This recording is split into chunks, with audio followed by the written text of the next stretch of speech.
নমস্কার।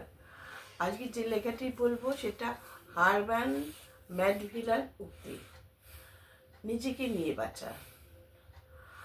আমরা চিন্তা করে নিজেকে জানতে পারি, আবার নিজের মধ্যে ডুবতেও নিজেকে খুঁজে আনতে পারি।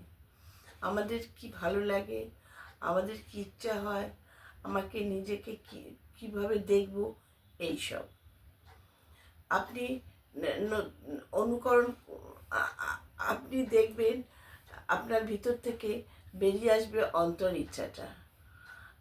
আপনি এবার এগোন, নিজের পথে চলুন, অনুকরণ করবেন না। অনুকরণ মানে অন্যেরকে দেখে এগোনো, এতে নিজস্বতা নেই। নিজস্বতার একটা দাম আছে। অনুকরণ নয়, নিজস্বতা নিয়ে বাঁচুন। আপনি নতুন করে একটা পথ বার করুন, যেটা শুধু আপনার একা। আগে কেউ এই পথে কখনো হাঁটেনি। আপনার নতুন উদ্ভাবনের মূল্যই আলাদা।